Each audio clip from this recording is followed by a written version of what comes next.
देखिए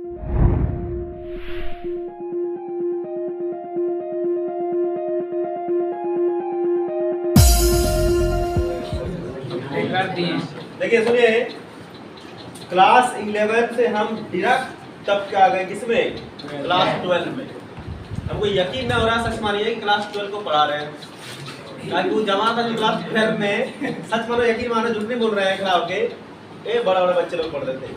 अभी देख रहे हैं कि कितने बच्चे लोग पढ़ रहे हैं, तो हम एक दो बार सोचते हैं कि है कि नहीं 12 का चेक करा जाए, लेकिन चेक करने की सुविधा हमारे पास नहीं है, इसलिए हम पढ़ा दे रहे हैं। समझने की कोशिश कीजिएगा, और जहाँ पर भी समस्या आन पड़ेगी आप हमें याद कीजिएगा, नंबर हमारा नोट कर लीजिए। और चलते हैं एक नए सब्जेक्ट तो पुराना है, चैप्टर नए हैं, और चैप्टर का नाम यहाँ पर दिख रहा है ईंटे, मनके और अस्थियां।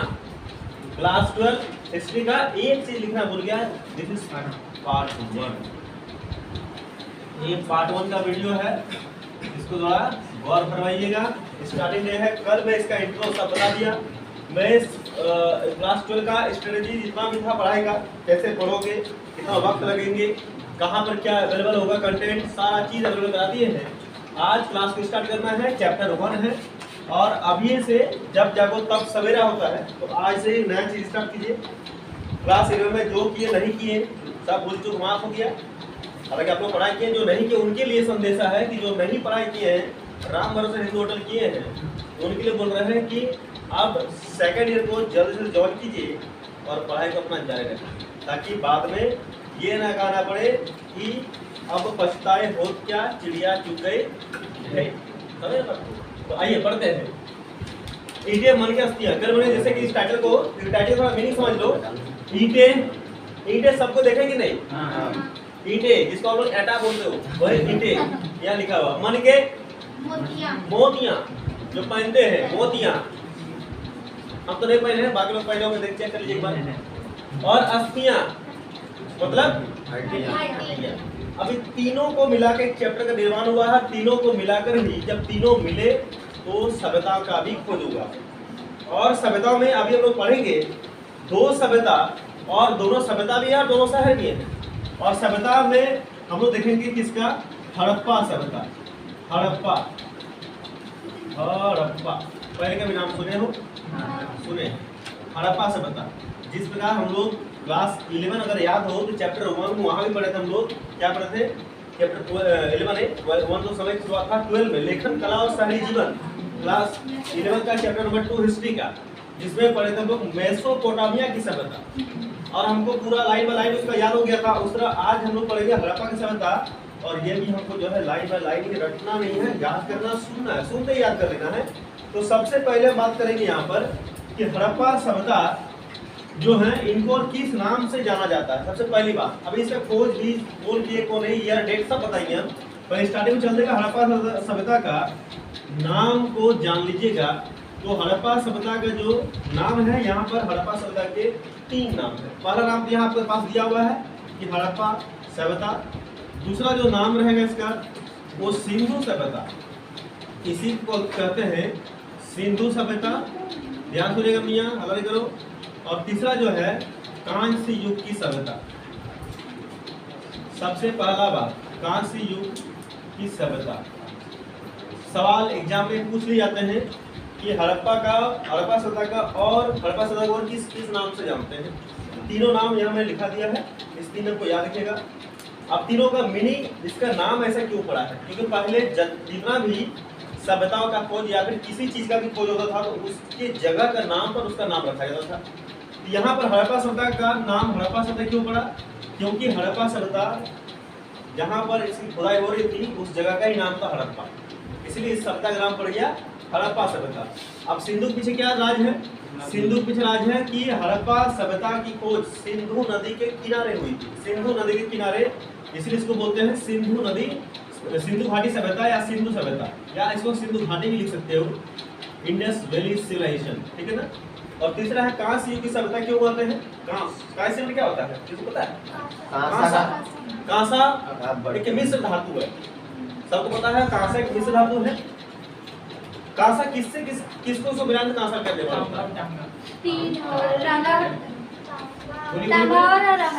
तांबा और राला टी। अच्छा टी का सिंबल क्या होता है?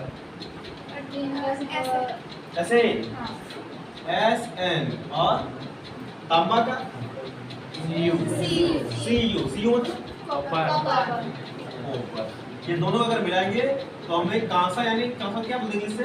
ब्रॉन्जी बोलता है ना, कांसा ब्रॉन्जी तो बोलते हैं, इनका लेवल होता है। तो इसीलिए क्योंकि उस युग में हड़प्पा सभ्यता जिस समय ट्रेडिंग में चल रहे थे उस समय जो है कांसा का खोज हो गया, इसलिए इसको कांस्य युग की सभ्यता भी कहते हैं। तो यहाँ पर ज़्यादा लोड नहीं लेना है, हम वो अभी देखो स्टार्टिंग है ना, आराम से चल रहा है, ज़्यादा स्पीड नहीं करना है। ये 3 नाम पहले याद रहा आपको, हड़प्पा का 3 नाम, हड़प्पा खुद है, कारण भी याद रखना, हड़प्पा जगह का था इसलिए हड़प्पा सभ्यता। सिंधु घाटी सभ्यता दूसरा नाम क्यों पड़ा, कारण मैंने अभी बताया, सिंधु घाटी, सिंधु क्या है? एक नदी है, नदी कहाँ पर है? इसी किनारे था, इसीलिए इसका नाम भी क्या पड़ गया, सिंधु घाटी सभ्यता। और तीसरा कांस्य सभ्यता, और कांस्य की उस समय में कांसा की खोज हो गया था, उस समय में कांसा की खोज हो गई थी। और कांसा को बोलते हैं ब्रॉन्ज, और किससे से बनता है? मिश्र धातु है, तो मिश्र मतलब दोनों को मिलाएं Sn + Cu, ऐसा मतलब टी रांगा जिसको बोलते हो, और Cu कॉपर, दोनों को अगर मिला देंगे तो ब्रॉन्ज। आज ही घर जाइए, तुरंत घर जाइए छुट्टी के बाद, और कांसा लीजिए, और कांसा को बनाने के लिए एक टीन लीजिए और कॉपर यानी तांबा लीजिए, और दिन भर उसको मिलाइए, रगड़िए, तुरंत ब्रॉन्ज बन जाएगा, और उसको बेचिए, बहुत दाम मिलेगा, क्यों अमीर बनिएगा। चलते हैं आइए, समझ गए बात को? क्योंकि पढ़ाई में हर दिन कुछ लोग सीखते हैं, किसी कुछ छापना छुपनी है, छापने में समय लग जाएगा, ऐसे ऐसे ऐसे टिक टिक कर लो, फटाफट जल्दी कर लो, ले लो, फटाफट ले लो, फटाफट ले लो, फटाफट ले लो।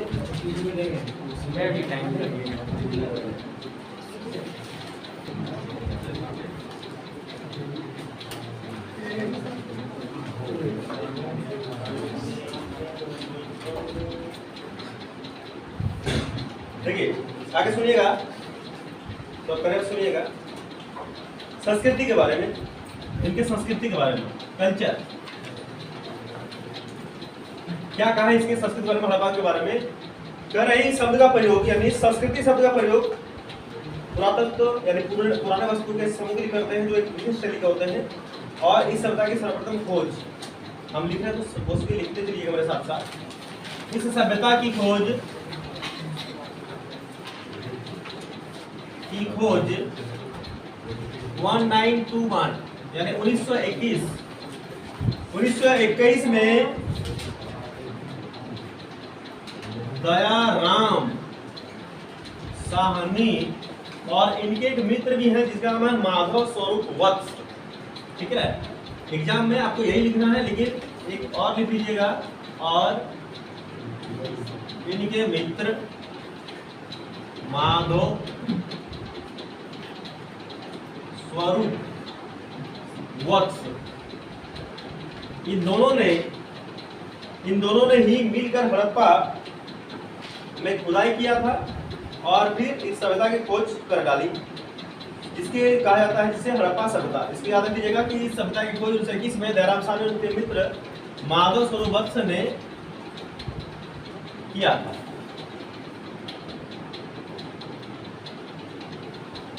जिस कारण इसे हड़प्पा सभ्यता कहते हैं। इस सभ्यता के 2 प्रसिद्ध केंद्र, इस सभ्यता के 2 प्रसिद्ध केंद्र, एक है हड़प्पा और दूसरा है मोहनजोदड़ो।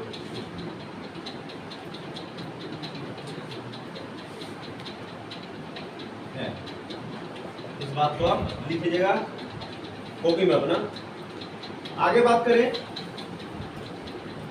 तो विकसित हड़प्पा सभ्यता कालखंड लिखना कि विकसित हड़प्पा सभ्यता का कालखंड यानी समय 2600 ईसा पूर्व से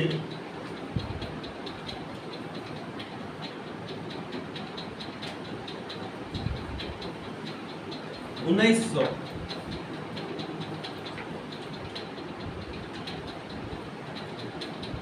ईसा पूर्व माना जाता है। लिखिए इसको, चलिए धीरे-धीरे तक समझाएंगे फिर लिखेंगे। तो हाँ, मैंने कहा है कि अगर मैं इसकी संस्कृति की बात करूं तो हड़प्पा सभ्यता की कोई पता चल गया। यहाँ पर याद क्या रखना है, 1921 डेट याद रखना है, क्योंकि जस्ट इसके बाद 1922 आएगी, कंफ्यूज ना होइएगा। 1921 याद रखना, 1921, क्योंकि 1921 हड़प्पा क्वेश्चन क्या पूछेंगे इससे, हड़प्पा सभ्यता की खोज कब हुई थी और किसने किया था। 2 सवाल का उत्तर दीजिएगा। 1921 दयाराम साहनी, यही तो उत्तर दीजिएगा, इनको नहीं लिखिएगा। मानसरोवर को बस अगर ऑप्शन में मिल जाए और ऑप्शन में आ जाए क्वेश्चन, ऑब्जेक्टिव क्वेश्चन आए और दिया रहे तब मारिएगा, नहीं तो फिर सिंगल ही सही है। मैं आपको जानकारी के लिए बता दिया कि इसका मित्र था मानसरोवर वक्त से जो इनके साथ रहा करते थे। यहाँ पर याद रखने के बाद क्या है, 1921 और दयाराम साहनी, 2 चीजें।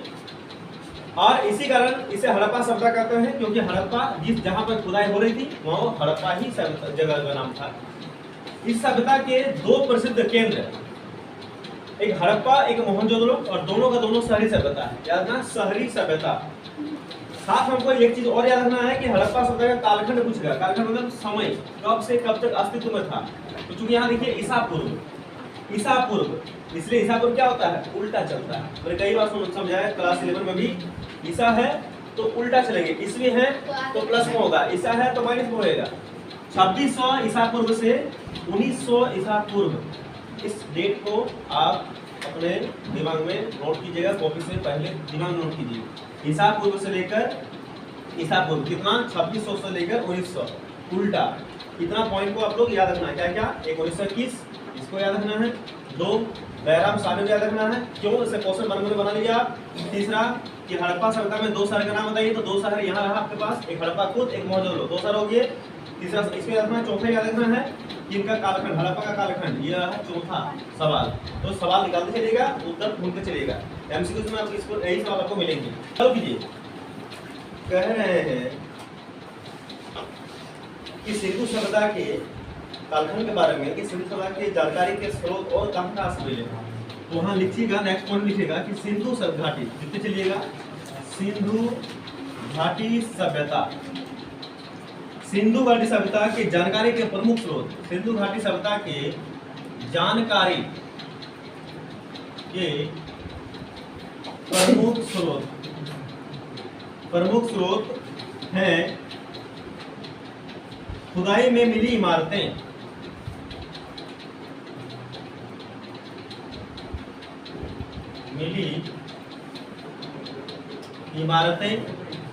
मृद भांड, औजार, आभूषण, मूर्तियां और मोहरे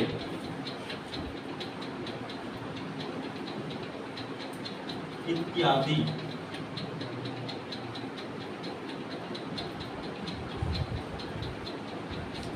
हड़प्पा सभ्यता कहाँ से मिला था, तो हड़प्पा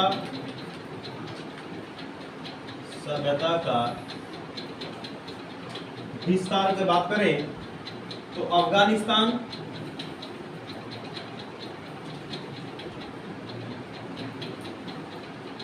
बलूचिस्तान,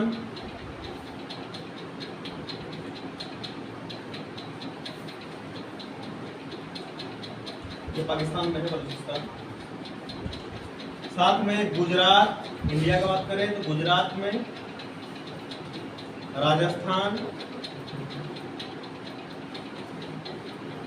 जम्मू,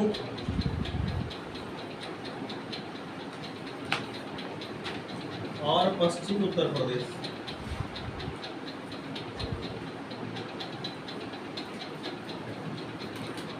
इसको भी याद रख लीजिएगा।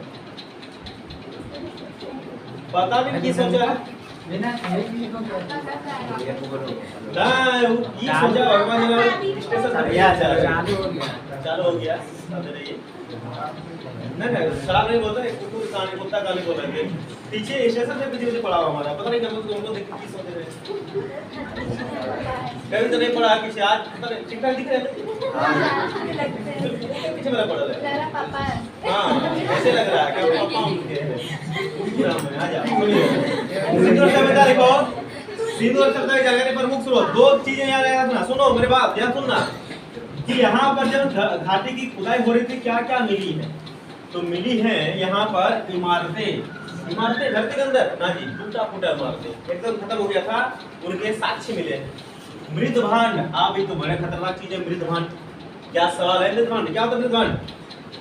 मृद भांड मतलब मिट्टी के बर्तन, टूटा हुआ मृदान में मिट्टी होते हैं, बोका लोग सुनो, औजार, अस्त्र शस्त्र, आभूषण, मन के पहनने वाले, मूर्तियां, मूर्ति जानते हो, और मुहरे तो जान पे करते हो, एक्सेट्रा, ये सारी चीजें जब सिंधु घाटी सभ्यता, देखो आप लोगों को हड़प्पा सभ्यता बोलते हो सिंधु घाटी आ गए, तो मैं इसलिए मैं पहले क्लियर करा दिया कि सिंधु घाटी को ही बोलते हैं हड़प्पा सभ्यता, हड़प्पा की कभी भी लिख दिया कांसिक सभ्यता, तो कंफ्यूज नहीं होइएगा, सिंधु घाटी सभ्यता मतलब हड़प्पा सभ्यता, जब इसकी खुदाई हो रही थी तो इधर सारी चीजें मिली हैं। अब यहाँ पर दो चीजें ऐसे हैं जो उलझन पैदा कर सकती है। पहला यहाँ देखिए लिखा है हड़प्पा सभ्यता का विस्तार, और अभी देखेंगे कि हड़प्पा सभ्यता के प्रमुख क्षेत्र या प्रमुख शहर, दो बातें, विस्तार में होता है कि हड़प्पा सभ्यता कौन कौन सा देश में फैला हुआ था, और अगर मैं बात करूं हड़प्पा सभ्यता के प्रमुख शहरों का नाम, तो शहर आएंगे, देखिए कौन कौन सा देश में, अफगानिस्तान, बलूचिस्तान जो पाकिस्तान में है, इंडिया की बात करूं तो गुजरात में, राजस्थान में, जम्मू में और पश्चिमी उत्तर प्रदेश में, यानी यहाँ पर कितने राज्य कितने देश दिखा आपको, यहाँ पर देश की संख्या काउंट कीजिए, 3 देश, पहला देश अफगानिस्तान, दूसरा पाकिस्तान, और तो भारत में है ना, ये तीसरा देश, यानी 3 देशों में अभी तो देख पा रहे हैं कि हड़प्पा सभ्यता फैली हुई है। अफगानिस्तान, पाकिस्तान का बलूचिस्तान, अफगानिस्तान है ही, और गुजरात राजस्थान, इंडिया का गुजरात राजस्थान जम्मू और पश्चिमी उत्तर प्रदेश, ये बातें आपको याद रखनी है। जब सवाल करेंगे हम प्रयास करके, पहले यहाँ पे पहले लिखिए, अब दूसरा सवाल और लिख देते हैं इसके बारे में। अब चलते हैं हड़प्पा सभ्यता प्रमुख स्थल, वही मैंने बताया, एक याद रखना है विस्तार, देखो ध्यान सुनना, विस्तार अलग है, विस्तार कुछ मतलब होता है कौन कौन सा देश में फैला हुआ है हड़प्पा सभ्यता, और एक आपको पूछेंगे कि हड़प्पा सभ्यता के प्रमुख स्थल, हड़प्पा सभ्यता के प्रमुख स्थल यानी हड़प्पा सभ्यता के अंदर कौन कौन सा स्थल आते हैं, और विस्तार मतलब होता है देश, कौन कौन सा देश में फैला हुआ है, दोनों को कंफ्यूज नहीं कीजिएगा। विस्तार आपने देख लिया है 3 देशों में, भारत, पाकिस्तान और अफगानिस्तान, अफगानिस्तान का अफगानिस्तान, पाकिस्तान का बलूचिस्तान और इंडिया का गुजरात, राजस्थान, जम्मू और पश्चिम उत्तर प्रदेश। अभी हम लोग देखेंगे इसमें कि हड़प्पा सभ्यता के प्रमुख स्थल, साथ साथ देखते चलिएगा, हड़प्पा सभ्यता के प्रमुख स्थल, हड़प्पा सभ्यता के प्रमुख स्थल, प्रमुख स्थल में बात करें तो हड़प्पा तो एक है ही, हड़प्पा, 2 मोहनजोदड़ो, तीसरा कालीबंगन, चौथा में लिखिएगा चंद्रगुप्तो,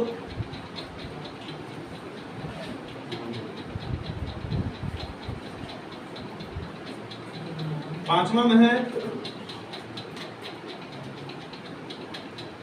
धोलावीरा, लोथल, बनावली और राखीगढ़ी।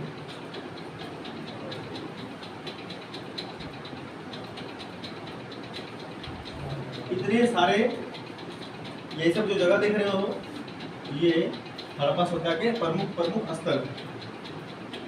यह एक नगरीय या शहरी लिख सकते हो, दोनों में से सभ्यता थी। इसकी सबसे प्रमुख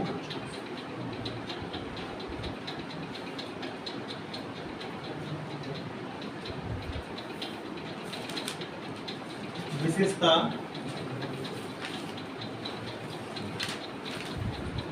इसकी नगर नियोजन प्रणाली है।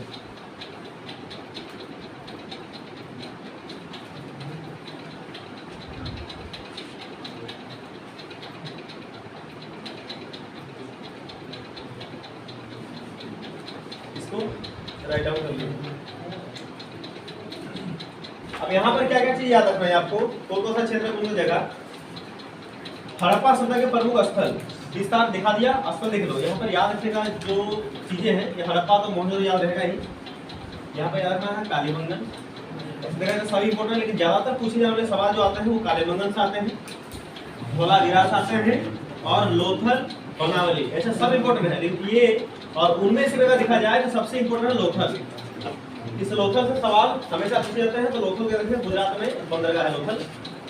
इनको बनावली याद रखना, हरियाणा में है, राखीगढ़ी भी हरियाणा में है, इसको याद रखिएगा। ये सब क्षेत्र जो है बहुत इंपॉर्टेंट है, तो क्षेत्रों का नाम आप जरूर याद रखिएगा कि हड़प्पा के प्रमुख स्थल कौन कौन से हैं, मैंने आपको यहाँ लिख के दे दिया।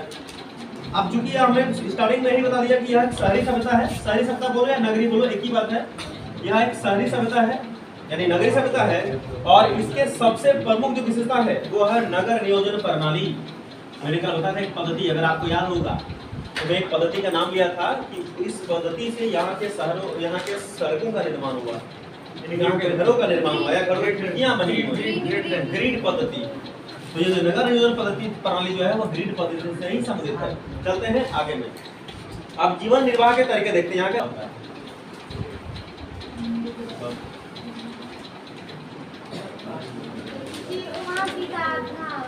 निर्वाह, निर्वाह के तरीके क्या होता है, निर्वाह तरीका मतलब जीवन निर्वाह के तरीके। यहाँ पर जीवन केवल किया हुआ है, वहाँ अपने जिंदगी को लोग किस तरीके से या कौन सा ऐसा काम करते जिस तरह से अपना जिंदगी वो बिता देते हैं।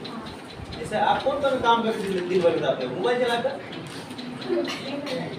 हाँ भैया, मोबाइल चलाकर किसी का इधर का बात उधर करके नाराज बनकर कई से दिन बिताते हैं। वैसे यहाँ पर जीवन निर्वाह तरीके, उस समय मोबाइल था नहीं, था नहीं उस समय, जीवन था, लेकिन उस समय मोबाइल बड़ा टेंशन था कि नहीं। तो फिर लोग कैसे बताते हैं, देख लो। सबसे पहले यहाँ बोले हैं क्या, उल्टा देगा भी, जीवन निर्वाह हो जाएगा।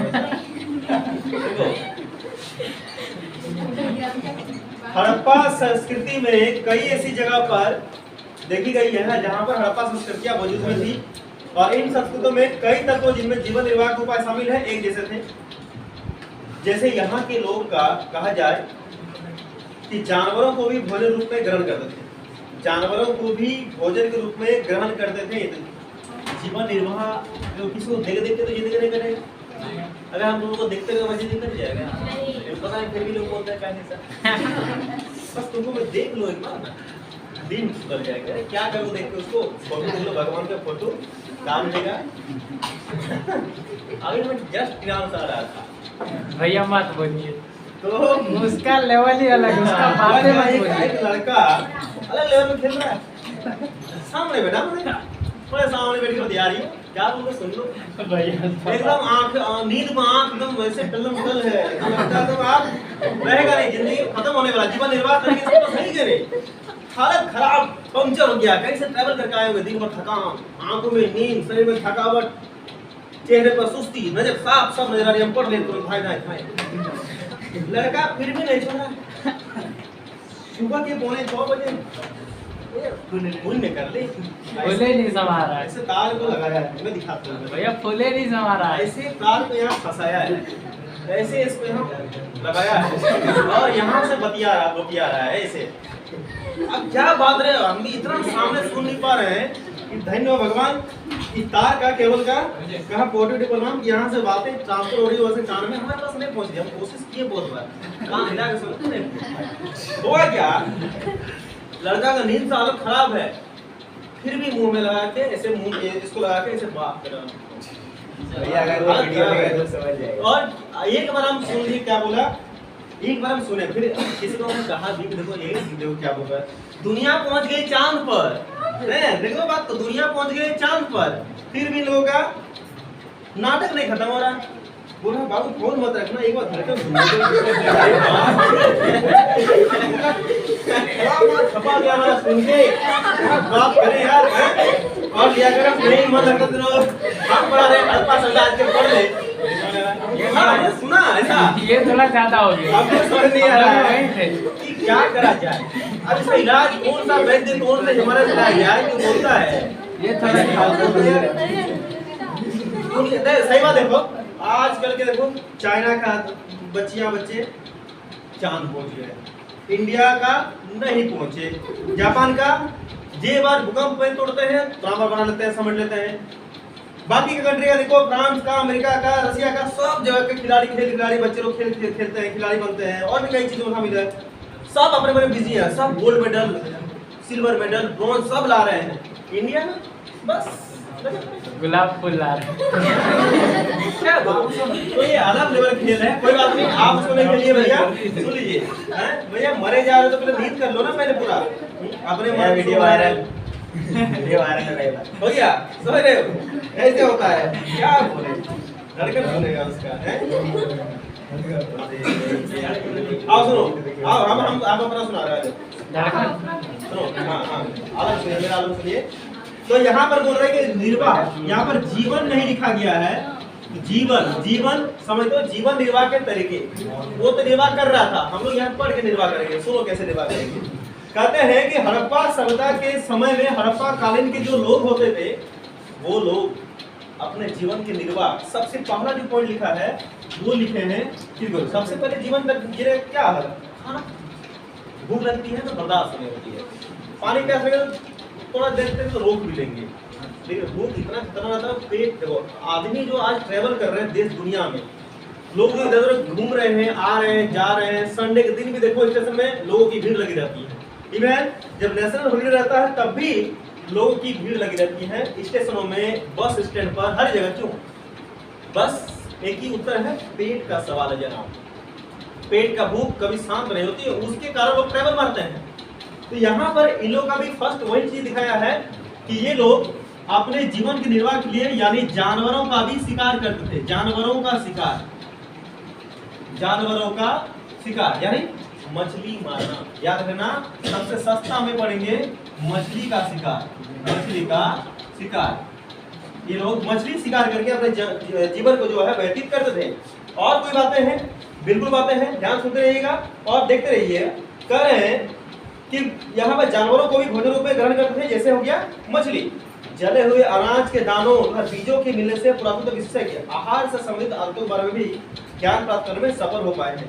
जब पुरातत्वविद, कल मैंने पुरातत्वविद की कहानी सुना दिया था कि पुरातत्वविद किसको बोलते हैं, जो पुराने चीजों को, कि जब जैसे अनायास कभी कहीं पर खुदाई हो रही है, सरकारी काम चल रहा है हर जगह चारों ओर दुनिया में, कहीं मान लो कहीं पर सरकारी काम में जब खुदाई कर रहे हैं तो खुदाई करते वक्त लेबर को कुछ मिल गया, ऐसे पुरानी चीज जो कभी उसने देखी नहीं है, कभी उसने सोची नहीं है, उस चीज को क्या करेगा, खोले में लगेगा, उसको जाके अपने मालिक को दिखाएगा, वो फिर उसको चेक करेंगे, चेक करने के बाद कहाँ जाएगा, ये पुरातत्वविद के पास, आर्कियोलॉजी डिपार्टमेंट में जाएंगे, वहां पर उस चीज के बारे में पूरा डिटेल्स में चर्चा होगी, देखा जाएगा उस चीज कितनी पुरानी है, कौन सी है, कहाँ पर काम आती थी, इसको भविष्य में काम के लिए बचा हुआ है कि नहीं बचा हुआ, सारी चीजें उसका जानकारी डाटा इकट्ठा करके वो पेपर में हो या फिर किसी में हो प्रकाशित कर देंगे, उसको पूरी जानकारी दे देंगे। तो पुरातत्वविद का काम क्या होता है कि पुराने चीजों के खोज कर उनके बारे में जानकारी को जुटाना।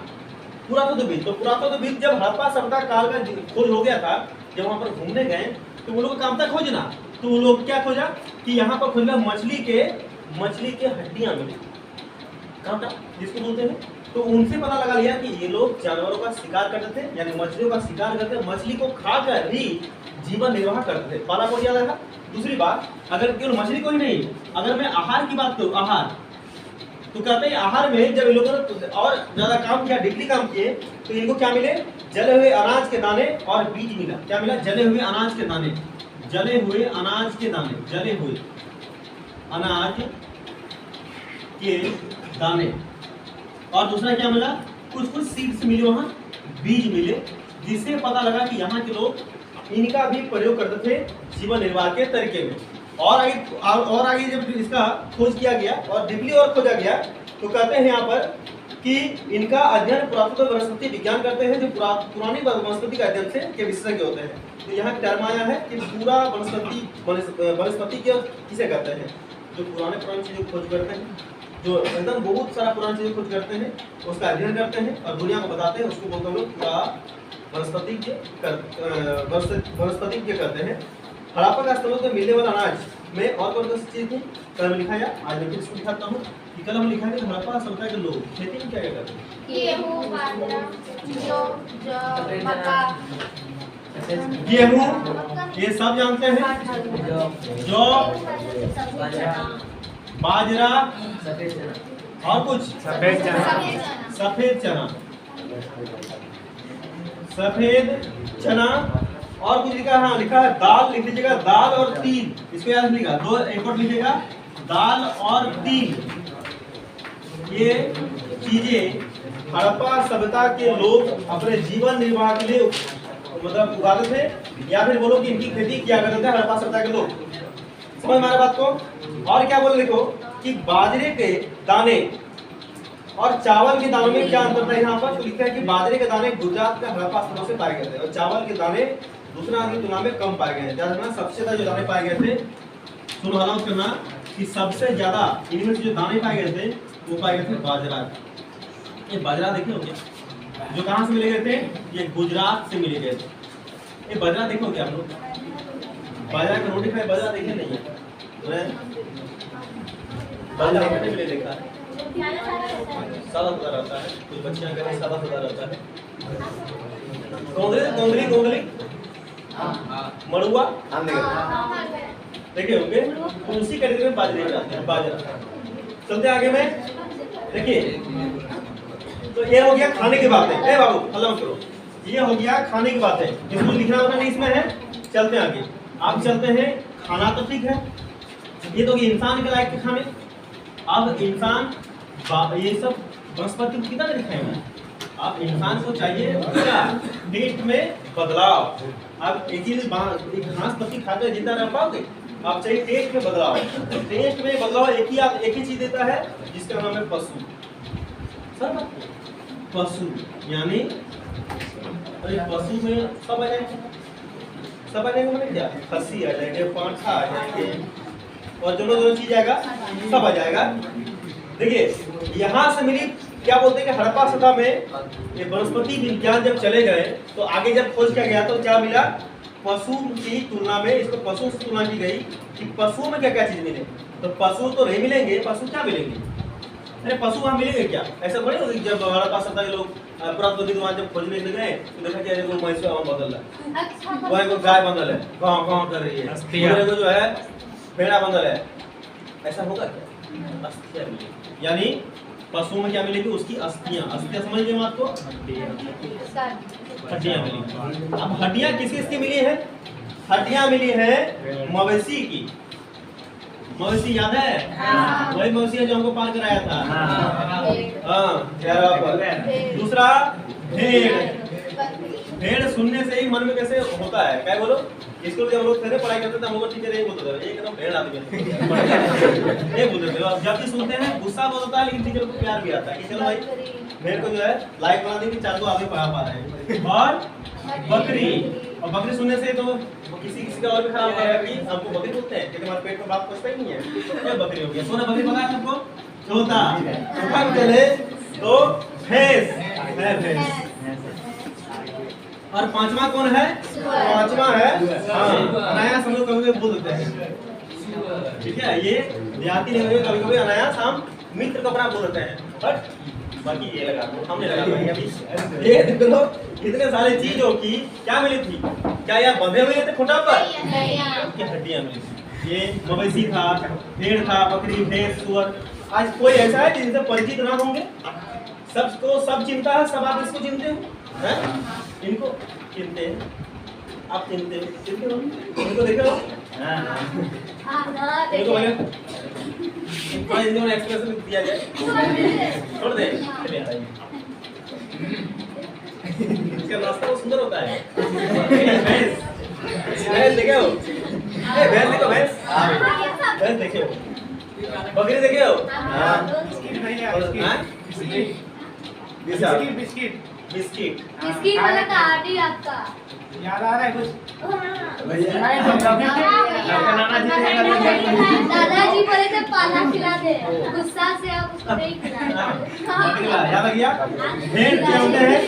भेड़ और मवेशी ये सबसे परिचित है हमसे ये पढ़ते थे, हम इनसे पढ़ते थे। हो गया, अलग करो। चलो यहाँ देख रहा हूँ कि यहाँ लाइव चल रहा है, बातें गए अलग। चलो आगे चलिए, सुनिए। देखिए आगे और क्या बात पता चला है। ये जानवर हो गए, जानवर को और भी क्या, तो जानवर में अब चलते हैं आगे में। तो ये जितना भी चीजें देख पा रहे हैं, ये जितना भी चीजें, ये सारी की सारी चीजें कैसी थी, पालतू पशु था। याद रखना, पालतू, फालतू नहीं, पालतू पशु। ये सबको आप वहां पे लोग पालते थे। मवेशी, भेड़, बकरी, भैंस, सुअर बड़े अच्छे से पालते थे, एकदम बड़े फुल इज्जत के साथ रखता था। क्यों? बुद्धू भैया था ना, फुल इज्जत से ही देते थे। लेकिन जब मूड खराब हो गया तो उल्टा भी हमेशा यही कहानी है ना। देखो बकरी, भेड़, ये सब सारी चीज को पाला, इधर पालतू लिखा हुआ, पालतू डोमेस्टिक एनिमल्स थे। लेकिन जब भी कोई मेहमान आ गए, जब कहीं उससे मूड खराब है, अनबन लग रहा है, तो उल्टा देखो, खत्म हो गया बात को। चलते हैं आगे में। अब चलते हैं वैसे जानवरों बारे में। पालतू तो हो गया, अब जानवर ही पढ़ना है, तो आगे और जानवर पढ़ लेते हैं। किस तरह जानवर, देखिए कि वन्य प्रजातियां। अब चलते हैं पालतू से थोड़ा हट के, जिसको बोलते हैं वन्य प्रजातियां। मतलब हाँ, जो जंगलों में पाई जाती थी, वन्य प्रजातियां। जैसे यहाँ लिखे हैं कि वरा। अब वरा नाम सुन के तो हालत खराब होगी। वरा क्या होता है? वरा बोलते हैं, अगर मैं बोलो इसको, तो इसको भी बोलते हैं वही वरा, यानी इसके लगाते खाली इज्जत के साथ जंगली सुअर। आपको तो मिल गया, घर वाला मुझे क्या पड़ रहा है, तो इज्जत दे दो इसको, जंगली दो, बंदा खुश, जंगली हमारे जंगली सुअर यानी वरा जिसको बोलते हैं। साथ में हिरन। हिरन को घर में कोई पालता है क्या? हिरन को जंगलों में मिलते हैं, देखते होंगे। हिरन और घड़ियाल। घड़ियाल क्या होता है? मगरमच्छ नहीं होते, मगरमच्छ होते क्या? मगरमच्छ होते हैं घड़ियाल। अच्छा कोई बात नहीं, अगर होते ठीक है, हमको नहीं पता इसके बारे में, लेकिन घड़ियाल हम जानते नहीं है, नाम सुने हुए हैं, घड़ियाल होते हैं। तो ये सब चीजें जो है, ये क्या किसी वहां जब पुरातत्वविद गए तो क्या तालाब में ये सब मिल रहे थे क्या? या जंगलों में पाए गए थे क्या? जंगलों से इनकी हड्डियां मिली थी। ये वरा, हिरन, घड़ियाल की हड्डियां मिली थी, जिससे पता चल गया कि यहाँ के जंगलों में ये सारी चीज भी मिलते थे। तो हमें आज तक यह तो नहीं पता चल पाया कि यहाँ के निवासी खुद इन जानवरों का शिकार करते थे या दूसरे शिकारी समुदाय से उनका मांस खरीदा करते थे। तो मछली तथा पक्षियों की अस्थियां भी यहाँ पर मिल गई। याद रखना। और क्या क्या मिली है, यहाँ पर नोट में लिख लीजिएगा कि मछली तो बता ही दिए, मछली की भी अस्थियां मिली है, और साथ में यहाँ से पक्षियों की भी हड्डियां मिली है। क्या क्या चीज की हड्डियां देख लिए, हम देख लिए। सबसे पहले हड्डियां पालतू पशु की, और पालतू पशु में मैंने नाम बता दिया। फिर देखें जंगली जानवरों की हड्डियां, जो यहाँ आपके पास सामने लिखा हुआ है। साथ में जीवित रहने के लिए जो पहले शिकार किया करते थे जानवरों को, जिसमें मछली आते थे, और मछली के साथ साथ पक्षी। तो इतने सारे चीजों की शिकार कर कर ये लोग अपना जीवन चलाते थे। लेकिन क्वेश्चन यहाँ पर ये बनता है, क्या क्वेश्चन किताब में क्वेश्चन पूछा है कि आज तक पुरातत्वविद को ये समझ में नहीं आया क्या कि इन जानवरों का शिकार हड़प्पा सभ्यता के लोग खुद क्या करते थे, या फिर हड़प्पा सभ्यता किन्हीं से इनको खरीदा करते थे, इनके मीट को, मांस को कैसे खरीदा करते थे। ये सवाल का उत्तर आज तक उनको नहीं मिला है। आए बात में, तो इनको यहाँ पे चलते हैं आगे में, चलेंगे कृषि प्रौद्योगिकी। ये था जीवन निर्वाह के तरीके। चलते हैं कृषि प्रौद्योगिकी में। अब खेती में क्या करते थे,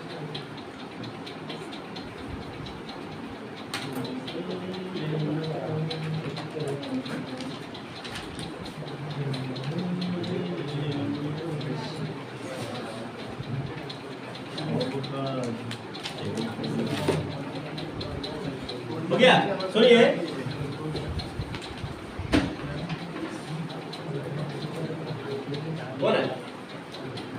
देखिए कृषि मैंने हम जानते हैं, कृषि में होता है बरसात, सबको पता है, खेती। कृषि में होता है खेती। हाँ खेती होता है, बरसात में चले गए, बरसाते में खेती होता है। वहाँ से पहले पता है। एक बार की बात है, सुनो एक बार की बात है। बरसात से याद आया, कि अक्सर घर में कहा करते थे कि बरसात के टाइम पर मेढक ज्यादा निकलते हैं, और गलती से भी मेढक को नहीं मारना। काहे से कि मेढक मारोगे तो एक चीज होना है, कान खुल जाए। कान फटेगा। इस तरह रात को सोने में दर्द निकल होगा, मतलब ऐसा लगता है कि मेढक घुसा हुआ है, तो हम यकीन नहीं करते थे। एक बार हो गया क्या कि हम बोले चलो इसको प्रैक्टिकली कर लिया जाए, क्योंकि उसमें स्कूल में पढ़ते थे ना, क्लास 8 9 में पढ़ते तो प्रैक्टिकल होता था, लेबोरेटरी में लेके जाके सब चीज का प्रैक्टिकल कराते थे। तो हम बोले चलो इसका भी प्रैक्टिकल कर लिया जाए, माशाल्लाह आज इसका प्रैक्टिकल कर लो, ठीक है देख लेते हैं प्रैक्टिकल करके। एक बार हम यारवा गए, ठकुरा यारवा, वहां पर एक मेढक को देखे, उस मेढक को एकदम इतना बढ़िया खुला लिया, टर टर टर चल रहा था। हम लोग प्रैक्टिकल कर लिया जाए, गए को पत्थर उठाए, लेकिन पहले प्रणाम कर लेंगे, जानवरों को नहीं मारेंगे क्योंकि अहिंसा परमो धर्म, यही ना कहा है। तो फिर भी बोले हल्के से मारेंगे मेढक तो झूठ का उल्टा पड़ जाता, हल्का सा मारे लेकिन चोट लगना चाहिए तब तो कर पड़ेगा, मेढक वही होता है। मारे मेढक तुरंत उल्ट गया, चारों पर उल्टा दिया, जबकि मारे ही नहीं उसको, ठीक है जाकर उल्टा सीधा किए, अरे भैया वो मारे कहाँ सीधा है, सीधा किए तो मेढक सीधा होता। जानवर ने कैसा ट्रेनिंग है, लोग सोचने का हम उसको सिखाए, मैंने सिखाई खाली ऐसे किया, जानवर तुरंत उठ गया, सीधा किए उसको, उसके बाद मार दिए, जानवर इस बार सही उलट गया, तब उठा तो उठ नहीं रहा क्योंकि सही मर गया बेचारा। रात को जब घर आए तो देखते हैं रात के टाइम जो सुतल थे, कान मेरा आधी रात को टस टस कर रहा है। हम समझ गए बड़े पहले, हम ध्यान नहीं दिए, बोले पूरा दर्द करेगा तो अपने उठा के करेगा, हम सुत गए, दर्द तो नहीं किया लेकिन कान पक गया था एकदम, बहुत एकदम बुरा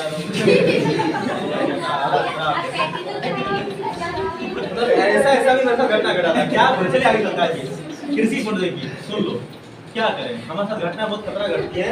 आइए अब हमारे साथ, अब कोई बड़े नाश्ता नहीं किए हैं भैया, हम सुबह नाश्ता करते हैं।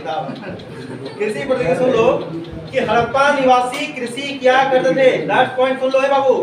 सबसे पहली बात क्या बोला कि अनाज के दाना, जब यहाँ पर पुरातत्वविद गए, जानवर मिल गया, उनके बारे में हमने जानकारी दे दिए कि कौन सा पालतू है, कौन सा वन्य जीव है और किसकी शिकार होता था और किन से क्या किया गया, तो पता चल गया। अब जब थोड़ा सा और आगे बढ़े, लेवल 1 क्रॉस करके लेवल 2 पे पहुंचे, तो लेवल 2 में क्या देखें कि अनाज के दाने मिले। क्या मिले?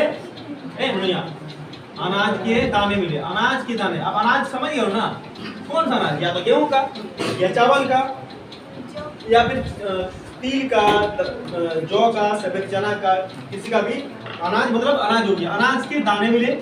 जब अनाज के दाने मिले तो दिमाग लगा दिया। क्या लगाया कि जरूर यहाँ पर अनाज के दाने मिले हैं, मतलब यहाँ के लोग क्या करते थे, खेती कृषि किया करते थे। तो पता चल गया बात को कि यहाँ के लोग कृषि किया करते थे। सुनिए बात को, फिर सुन लो मेरी बात ध्यान से कि कृषि प्रौद्योगिकी, सवाल आते हैं कि हड़प्पा सभ्यता के कृषि प्रौद्योगिकी का चर्चा करें या इसके बारे में लिखें। 10 नंबर 250 नंबर 250 वर्ड्स में 250 वर्ड्स। तो यहाँ सुनोगे तब लिख पाओगे, लिखा भी देंगे हम कि सबसे पहले क्या मैंने बताया, कृषि प्रौद्योगिकी के अंतर्गत जब पुरातत्वविद और आगे लेवल पहुंचे, तो लेवल पहुंचते वहाँ क्या मिले, अनाज के दाने मिले। और अनाज से मतलब है, मैंने अभी बता दिया, थोड़ा पहले लिखा भी था कि अनाज मतलब गेहूं का, चावल का, दाल का, तिल का, सफेद चना का, जौ का, बाजरा का, किसी का भी दाना वहाँ पर उनको मिले। अब जैसे ही दाना मिले उनको समझ में आ गया कि यहाँ पर लोग क्या करते थे, कृषि क्या करते थे। जैसे अब यहाँ पे जब छुट्टी हो जाएगा, अब कोई आदमी यहाँ पर ईद करेंगे तो ये सब बेंच में देख के नहीं पता लगा कि यहाँ के लोग तो पढ़ाई करते हैं। ये बेंच को तो सफा लगाए नहीं है, पढ़ने के लिए है, सामने बोर्ड है, बोर्ड में लिखी हुई है, सब चीजें हैं, मतलब यहाँ के बच्चे, यहाँ पर बच्चे आते हैं और बच्चे पढ़ के यहाँ पर जाया करते थे। उस दिन वहाँ के लोग जब वहाँ पर पुरातत्वविद गए तो वहाँ पर अनाज के दाने मिले। अनाज के दाने यानी साक्ष्य मिला, प्रमाण मिला। प्रमाण से पता लगा लिया क्या कि यहाँ के लोग कृषि क्या करते थे। सवाल यहाँ से क्या बना, सवाल बना कि क्या हड़प्पा सभ्यता के लोग कृषि करते थे, यस और नो। इसका उत्तर आएगा नो, यस है ना। तो सुना कीजिए, यस आएगा, यानी कृषि क्या करते थे हड़प्पा निवासी। लेकिन वास्तविक कृषि विधियों के बारे में साफ तौर पर पता चलना मुश्किल है। क्या जुताई करके खेतों में बीजों की छिड़काया जाता था, मुहरों पर किए गए रेखांकन और मृदुलता से इशारा करती कि वे बेल में जानते हो, इसी आधार पर प्राथमिक का मानना। देखिए कृषि क्या करते थे, अभी तक प्रमाण नहीं हुआ। कृषि क्या करते, कृषि करने खाली कृषि करने में क्या चाहिए, खेती में जानवरों के साथ रहने पड़ेगी ना। तो अभी तक वो अनाज के दाने तो मिले हैं, लेकिन कृषि होते थे बात को पूरा तरह से डिटेल नहीं करा दिया। जब वहां पर क्या देखा कि हड़प्पा सभ्यता की जो मुहर देखी गई, तो मुहरों में क्या मिला, बेल की चित्र मिली। जब बेल का चित्र मिल गया तब पता चल गया कि हाँ, जब इन लोगों को बेल के बारे में पता है तो इन लोग अब कंफर्मेशन देते हैं कि यहाँ के लोग खेती किया करते थे, खेती को जरूर यहाँ किया करते थे। इसके साथ ही चोलिस्तान के कई क्षेत्र और बनावली क्या कहाँ पर बोले, बनावली कौन स्टेट में, सबसे पहले बोले बनावली हरियाणा में, याद रखिएगा हरियाणा में बनावली है और वहाँ पर कुछ लिया जाता है। कैसे पूछा देख लो, मैप इंडिया का दे देगा मैप, ठीक है।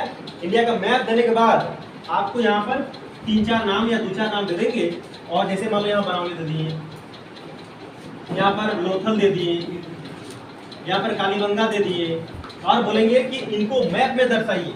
मैप देता है ना, अब आप तो मैप लास्ट में देते हैं, तो मैप में तभी दर्शा पाओगे जब बनावली किस राज्य में है तब जान पाओगे, क्योंकि हमें यहाँ राज्य देखना आसान है, राज्य देखना आसान है। इस एरिया में यहाँ पर 3 राज्य मिल जाएंगे आपको, गोवा, कर्नाटक, केरला मिल जाएंगे। जिससे बैठोगे यहाँ तमिलनाडु से होते हुए, आंध्र प्रदेश होते हुए, उड़ीसा से निकल जाओगे, यहाँ पर हम लोग का बिहार, झारखंड यहीं पर मिलेंगे आपको। जब जान पाओगे मैप को तभी इसको दर्शाओगे। तो मैप का क्लास हम कराएंगे, तो याद रखिएगा, और मैप का टेस्टिंग भी होगा। तो इसको कुछ दिन जब चैप्टर बढ़े जाएंगे तब कराएंगे मैप का इसको हम। तो आप लोग मैप को अपना, अच्छा मैप हम लिखिए देंगे, इस बात की याद रखना। तो मैप से सवाल पूछा था, इसलिए बोल रहे याद रखना कि बनावली कहाँ पर है, तो बनावली कहाँ पर है, हरियाणा एक स्टेट है, हरियाणा में बनावली है। तो चोलिस्तान के कई स्थान और बनावली से मृदा से बने हुए हल के प्रस्तुत मिले। हल के प्रस्तुत मतलब हल का साक्ष्य मिला है। जब हल का साक्ष्य मिला तो अब से पूरा कंफर्म हो गया कि हल मिल गया, बैल मिल गया, अनाज के दाने मिल गए, मतलब यहाँ के लोग कृषि अब तो पक्का है कृषि क्या करते थे। जब अनाज के दाने मिले तो संशय लगा कि यहाँ के लोग कृषि करते थे, लेकिन जब मुहरों में बैल का फोटो मिल गया तो थोड़ा सा और मतलब संशय दूर हुआ कि हाँ चलो भाई कृषि करते थे। लेकिन आप उनको क्या मिल गए, आप मिल गए हल का प्रतिरूप, हल का प्रमाण मिल गया, तो समझ गया कि अब हल मिल गया, बैल मिल गया, अनाज के दाने मिल गए। तो अब किस बात की देरी है, यहाँ के लोग खेती को जरूर किया करते थे और खेती में ही लोग फसलों को उगाया करते थे। इसके आगे हम लोग कल चलेंगे, याद रखिए, इसके आगे कल। वीडियो अगर पसंद आ जाए तो वीडियो को लाइक करें और पीसी क्लास चैनल को सब्सक्राइब कर लें, बेल आइकन ऑल पे सेलेक्ट कर लें, और ये बिल्कुल फ्री है। और एक प्यारा सा कमेंट कर दें आप अपना, या आप अपना कोई क्वेश्चन भी पूछ सकते हैं, या फिर किसी में समझने की कोई दिक्कत है तो वो क्वेश्चन भैया से कर सकते हैं। भैया आपको अगले वीडियो में बताएंगे। धन्यवाद।